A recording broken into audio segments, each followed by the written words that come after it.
If you're familiar with City Skylines, then you'll know there's more than one way to play the game. The vanilla game is great if you're into city management and just building and running a city, and if you're on a PC and you're familiar with mods and assets, you can take that experience even further. But if you're anything like me, you're going to be playing the game more as a city painter. Now, in that regard, I don't think there's a game out there that can hold a candle to City Skylines. Even playing the game as a painter, you can still add a lot of functionality to different areas and really form a proper connection with the city or town. Granted, it does require a lot of mods and knowledge with the game, but you know, if you want it bad enough, you can do it. You can remake anywhere in the world. I'll get a little bit deeper into this later on, but I think that's really what's lacking from City Skylines 2. I'm just really struggling to add any real personality to any city I've made so far. It's just such a pleasure to come back to Europe in Detail. And speaking of Europe in Detail, welcome back.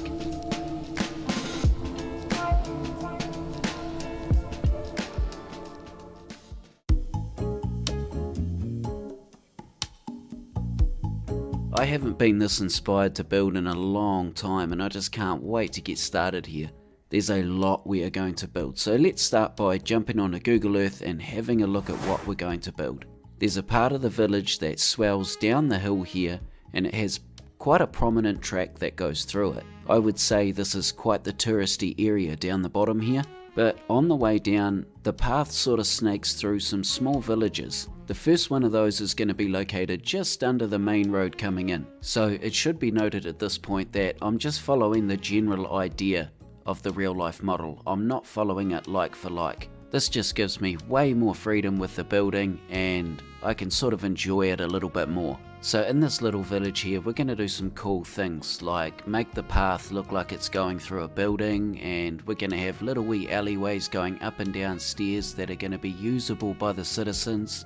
And to bring them down here, I'll just slip a cube service in these buildings, and in this case they're actually going to be offices. I have no idea what type of offices would actually be up here, I'll let you take a guess. But I've gone with the same stone buildings that we've used in the rest of the town for this area, with a couple of generic stone buildings chucked in there.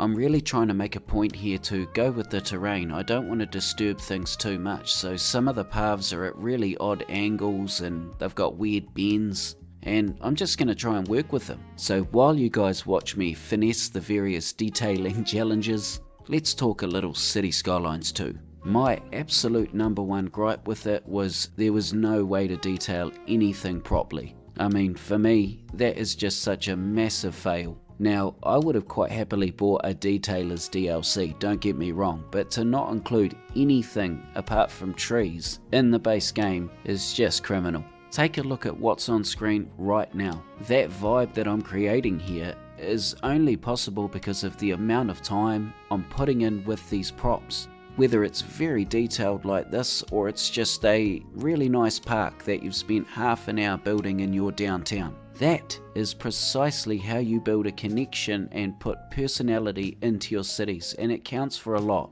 There's absolutely zero decals, there's no benches, there's no seats, there's no tables. We can't put awnings up, we can't put fountains down, we can't add concrete in, we can't put trees too close together, and citizens have absolutely no reason to go into our custom made areas with pedestrian paths whatsoever. I really don't have much desire to play City Skylines 2 at all. I'm really only playing it because I know there's a part of my audience that wants to see it, and I'm doing my best. I know there's going to be a section of you guys that tell me to go and get dev mode and dive deeper into the mods for City Skylines 2 and stuff like that, and yeah, I guess that's a fair point, but there's a large section of people that don't want to use dev mode, myself included, because if there's only a small amount of my audience that are actually using it, then it's going to be pretty unrelatable for a lot of people. I'd prefer to wait for the real deal, you know, the official ones, and at the beginning I thought they were going to be sort of just around the corner, but the wait goes on, and it's just a real shame and super disappointing. And I'm sure that all the people that were involved in the creation of the game as well, they'd be really disappointed too. But there's just been a couple of questionable decisions that have been made, I think. And ultimately, it's starting to affect the City Skylines 1 experience now too. I've noticed a dip in my views, and so have a lot of other creators. And it's such a shame, because City Skylines 1 is the type of game that sort of just keeps getting better. And to see that affected by number 2, yeah, that's pretty gutting. I'm trying my best not to let that affect me too much. Like I said at the start, I was super motivated to get back here into Portugal. And there's really no good reason for me to stop playing City Skylines 1 because of City Skylines 2 and its performance. CS1 really does feel like a brand new game every time I go to a new place in Europe, and here in Portugal it's really no different.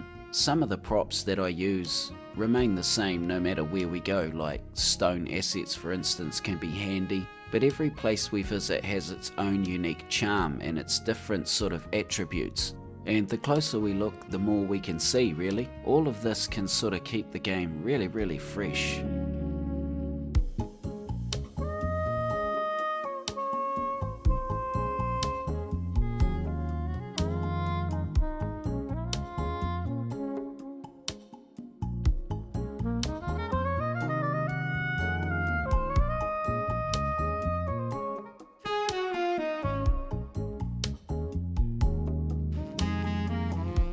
One of the things I've really loved doing here in Portugal is putting grass everywhere and making everything look sort of really overgrown.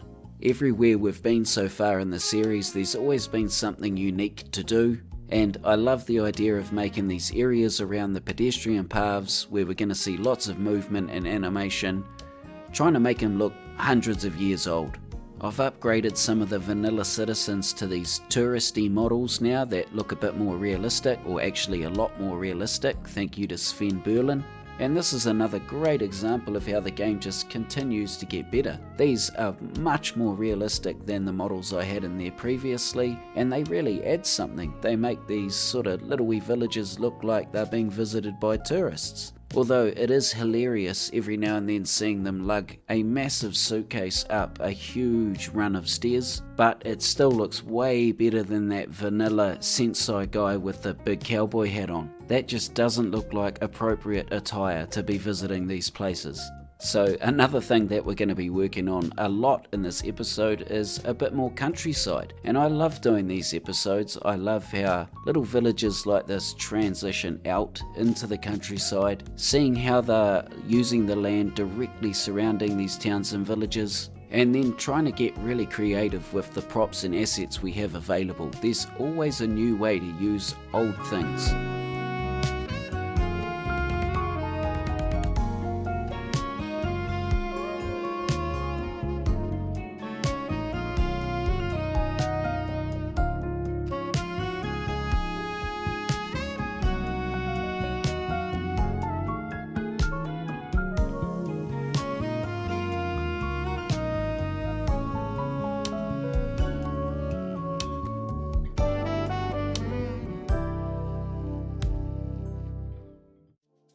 Ever since I spotted this little wee village here in Portugal and decided I was going to come here and build, I couldn't wait to do this little bit here. This was really the main reason why I decided to build this village. I don't really have an idea of the actual purpose of this area, but I'll explain what it looks like as well as show a few photos. This looks like a popular sort of swimming hole. I've seen photos of people swimming down here, and there's a couple of ancient stone bridges that go across a small ponding of the river or stream here. There's also another village on the hillside behind this area, and then the whole area is covered in really beautiful thick bush. So again, this won't be a like-for-like build, but it's going to be heavily inspired by what we see in real life, and we're also going to include a lot of pedestrian walking areas down here. Everything is going to have pedestrians animating everywhere. Starting with this path here that's leaving the little village that we just finished. It's going to go directly over an old wooden bridge that we're going to build up here, and eventually up to the second village.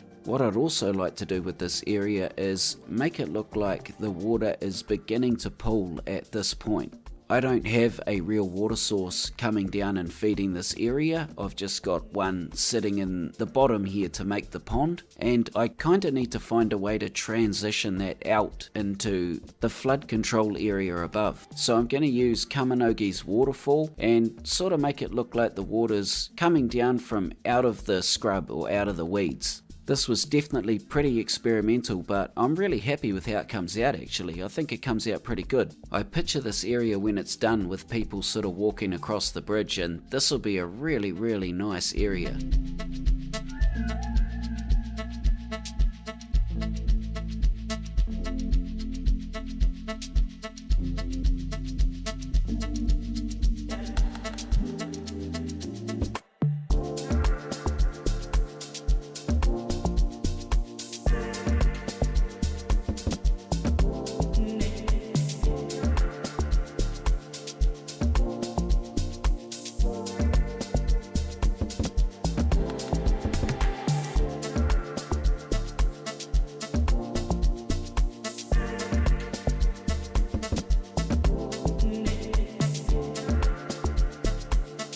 When I was looking at the photos from this area, I spotted another really cool thing that I got pretty excited to try and build in game. It must be some sort of flood control for this area, but there's a split in the water height, and right where it splits there's a really cool looking little wee waterfall that spills over a concrete nib wall. So I got a big piece of fake water. Unfortunately, this is the only way you can really make a really precise and sharp difference between the height of two bodies of water, and then used a really small version of the waterfall right where it meets the vanilla water, and this looks awesome. I love this.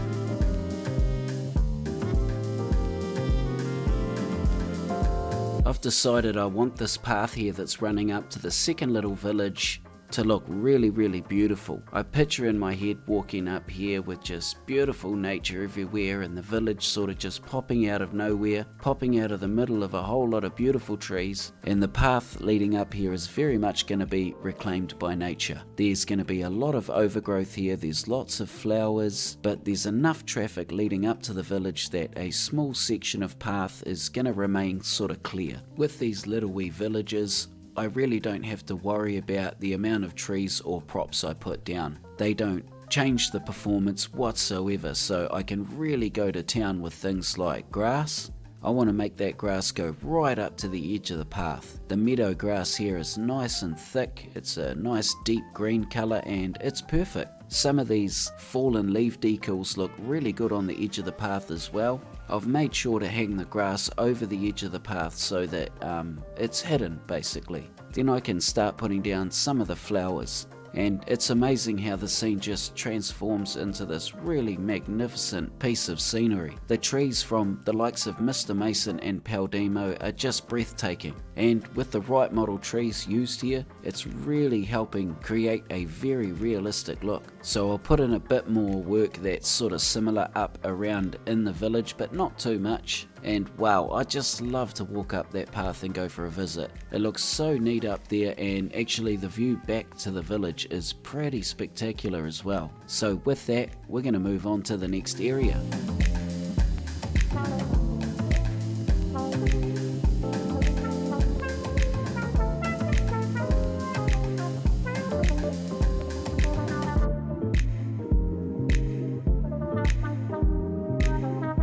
So this area here is going to be the real crowning glory of the whole area. This is going to be where our swimming spot is and where our ancient stone bridges are going to lay.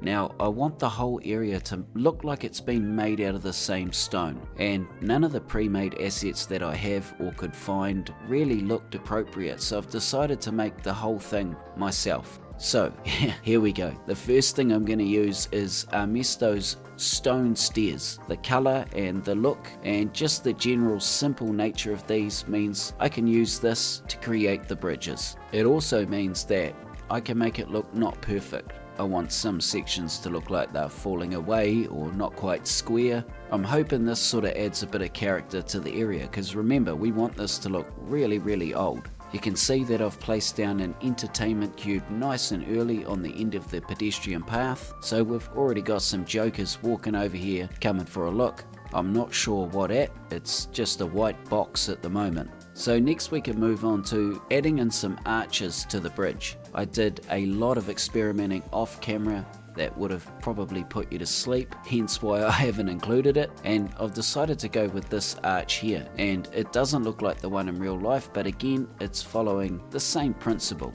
I can't quite get the colour the same as the stairs, but I get it pretty close and I think it looks pretty cool. There's a couple of areas where I want to put these arches, and the one that's sort of doubling as a bridge, I have to blow one of the arches up really thick with procedural objects to make it look like it's large enough to support the weight of the bridge. And a triggering thing for all you OCD warriors out there is I've put all of this at a slightly different angle to the nice straight waterfall that's right next to it. I just can't have it too perfect, man. I just can't do it. So the last major thing I want to put down here is a stone building that I'd like to double as an old mill or something, at least until someone can explain in the comments what this area actually is. I can also use this building to hide our entertainment cube.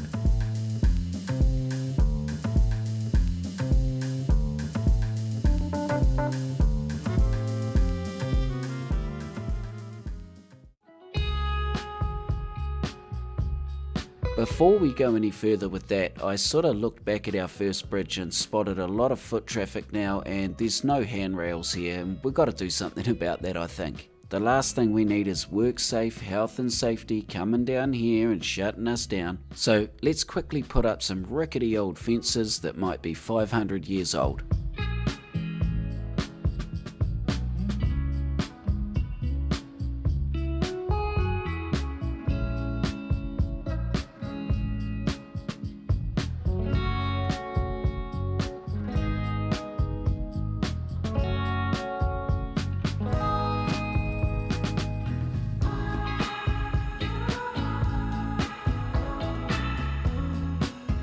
In terms of the bushes and stuff around here, it's going to be much the same as what we've just done. There's lots of grass overgrowing everything, everywhere. The bush around here, I'm doing my best to keep it varied, to try and keep it looking really beautiful. I think if we can have heaps of different species of trees in here, it sort of looks more planted. And then of course we're going to have lots of flowers around the edge of all the pedestrian areas. I purposely sort of do this last because it can be difficult working in around big trees sometimes.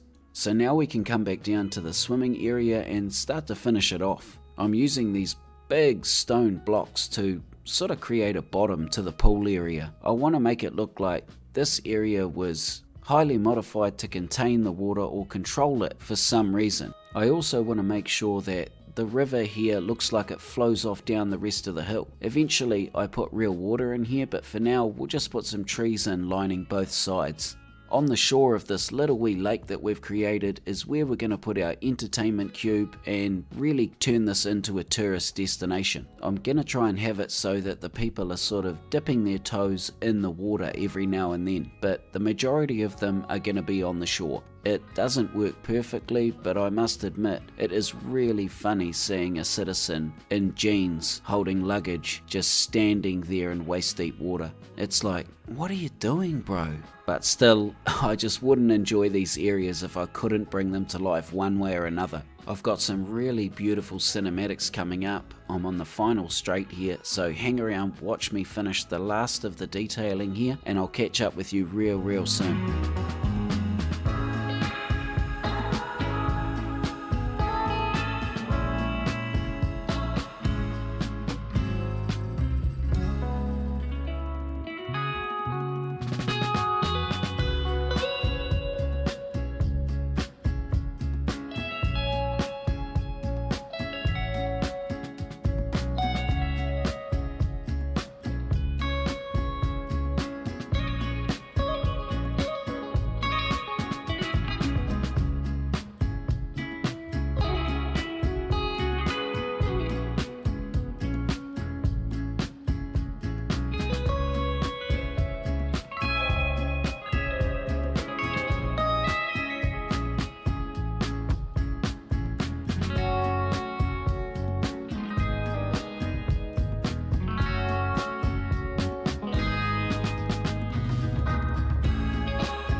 It means a lot to me that you've stuck around and watched my content, so thank you very much. I hope you guys have enjoyed our little dive into Portuguese countryside today. In the next episode, we're going to go back to really getting stuck into filling out the village. We're going to put down a lot of buildings in the next episode. I really hope to see you guys there. Hit that thumbs up for me if you've enjoyed the video, it helps me a ton, and let me know your comments below.